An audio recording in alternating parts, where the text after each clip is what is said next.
Good afternoon, Dan 670. Good afternoon. I'm going to tell you the story of Pardo's push. On March 10th, 1967, Captain Bob Pardo and Captain Earl Lamont, both in an F-4 Phantom, were on a strike mission over North Korea. Both aircraft were hit with anti-aircraft fire.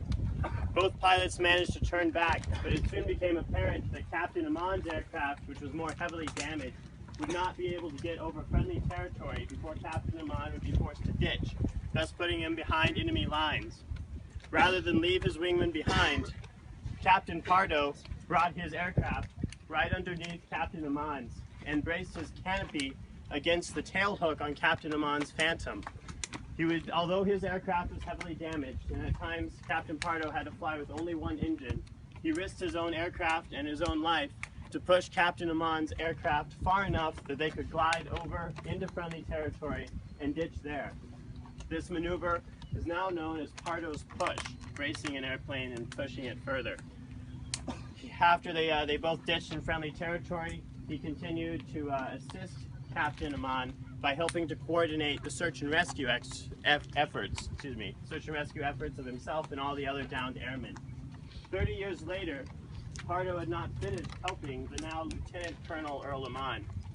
Earl Lamont was diagnosed with ALS and was unable to pay for his own standard of living or to afford basic things like a vehicle to travel around. Captain Pardo established what is now called the Earl Lamont Courage Foundation to raise money to pay for Amon's treatments and his standard of living. Although Earl Lamont has since passed away, the Earl Lamont Courage Foundation continues to provide that service to service members with ALS and other diseases. All right, so the reason we shared this story with you is to highlight an extraordinary example of wingmanship. Okay, I want you all to look to your left and look to your right. These are your wingmen. Okay, imagine up in a plane and your wingman is not going to be able to make it back, but you've got a better chance. But instead, Captain Pardo risked his life and risked the safety of his aircraft to stay with his wingman. To have a giant spike right up against your canopy that could break through at any moment would be terrifying. And every time I think about that. But he was focused on the safety of his airmen and sacrificed his own potential personal safety.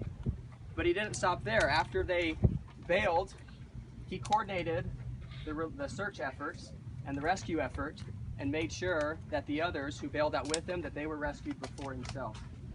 And then after retiring, he didn't stop looking out for his fellow wingmen. He was someone who developed the character of true servant leadership, of looking out for others before himself, by raising money for the then Lieutenant Colonel Amon.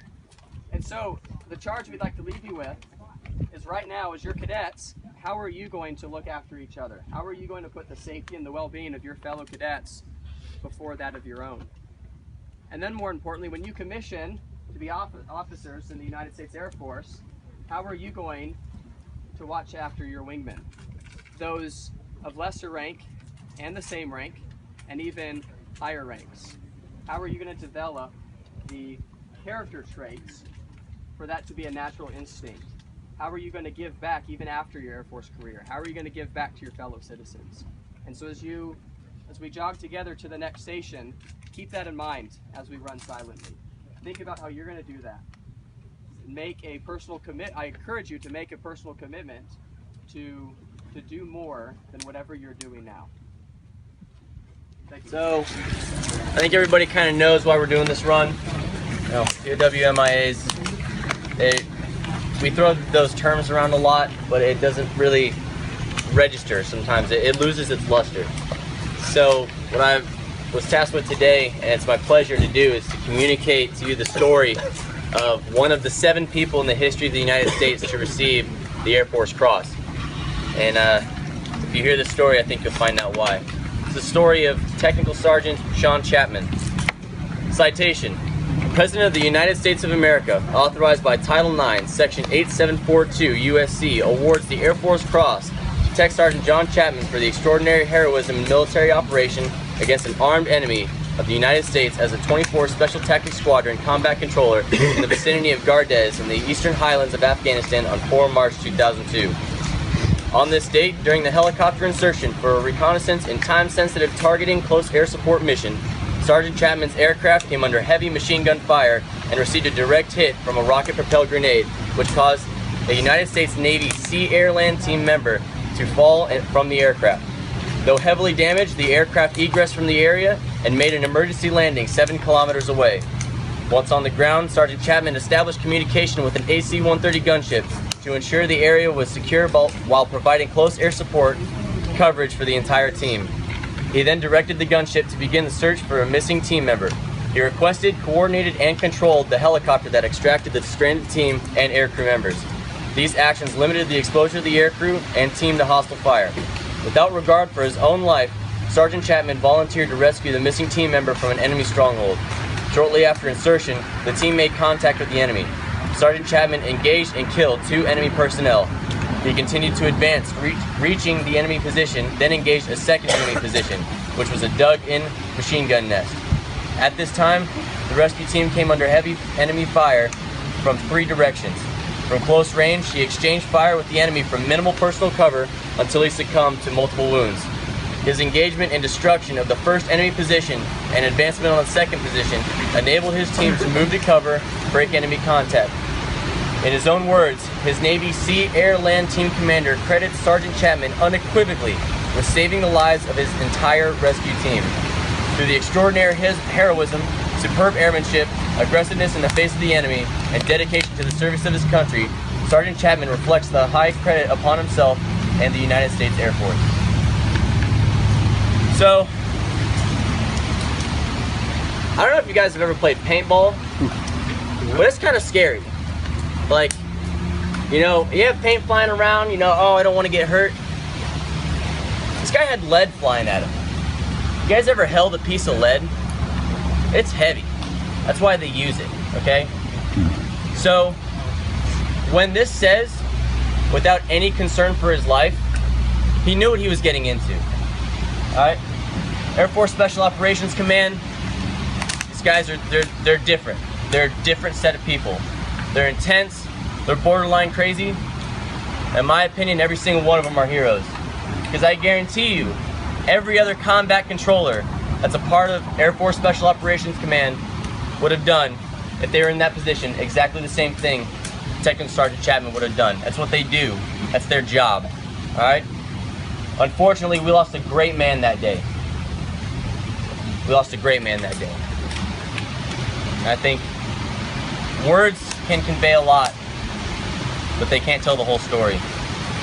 So if everyone would please join me in a quick moment of silence in respect for our fallen comrade.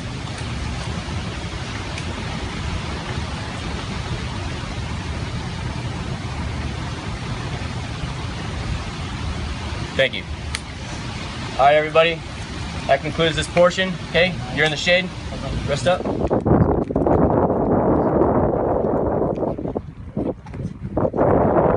everybody doing? Great to see you.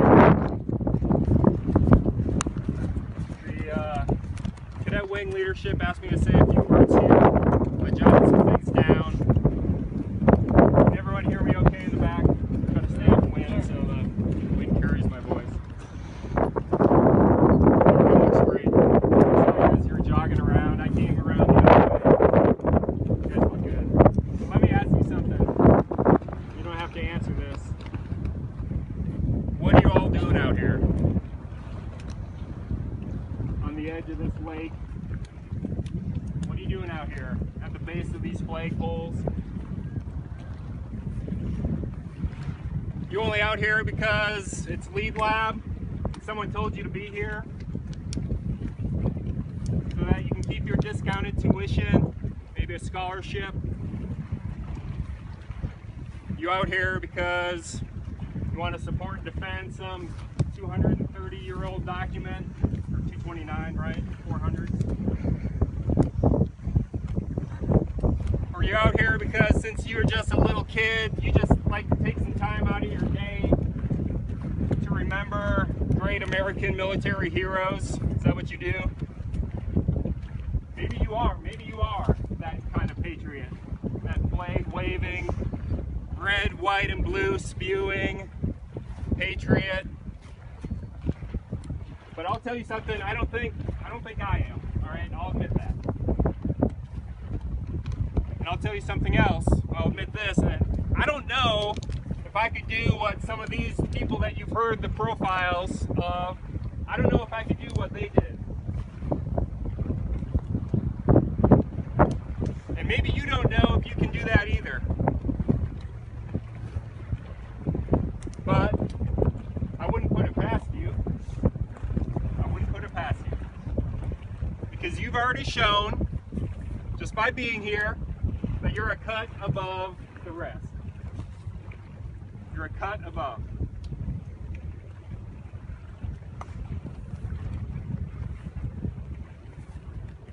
Does anyone know the last two lines of the Airman's Creed? The last 9 words? You can answer this one. Go for it. I will never falter and I will not fail. All right, future airmen. So let me ask you, and let me hear your thunderous response. Will you ever falter? No, sir. Will you ever fail? No, sir. Will you ever falter? No, sir. Will you ever fail? No, sir. Bull crap. Bull crap. You will falter. Probably every day. Probably every day. And you will fail. And that's okay. Because you're not perfect. The people that you heard profiles about were not perfect. They faltered. Maybe they failed. But at that critical time, in that moment, they were flawless. They were flawless.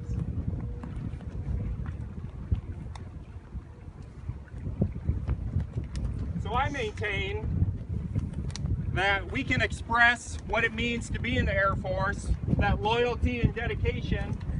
We can express that even better than we do in the Airman's Creed. I like phrases like, to the utmost of my ability, and I will keep faith, and I am an American dedicated to the principles that made my country free. So I think that those phrases, which are found where? In the Code of Conduct, right? In the Code of Conduct, better represent what being in the Air Force is all about. Because when you do falter, when you make a mistake, the person on your left is there to back you up and to pick you up. And when you fail, the person on your right should be there to give you that help that you need.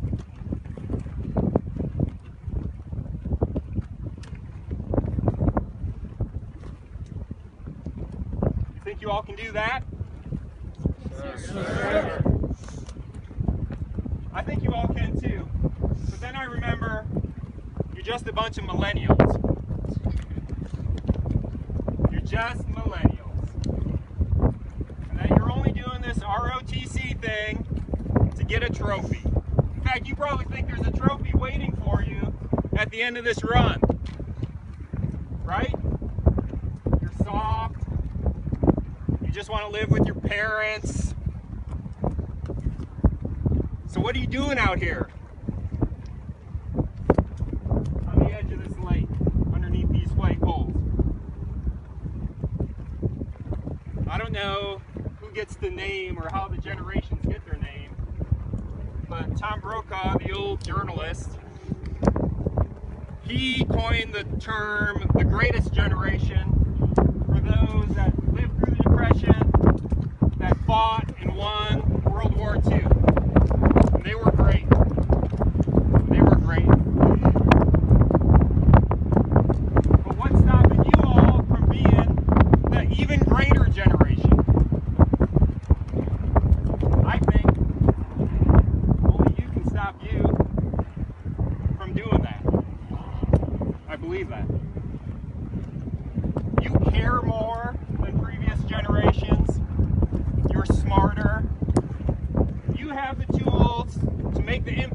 the Air Force and on the world better than any previous generation. We're more socially minded. Your generation wants to change the world. So now's your chance.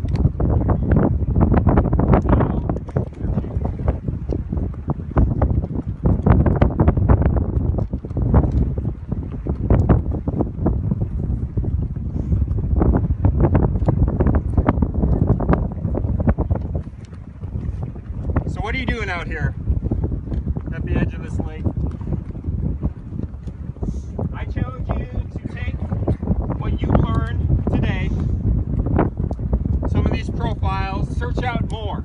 Search out other people. Learn about them. Learn from them. Learn from people around you. Become that leader that you want to be. I think I'm looking at could be America's greatest generation. That's what I think. But I know I'm looking at the world's greatest detachment, Det 670. Go Cowboys! Thanks for what you do every day. Thanks for being out here. Be good, lead well, and go Cowboys. All right, thank you.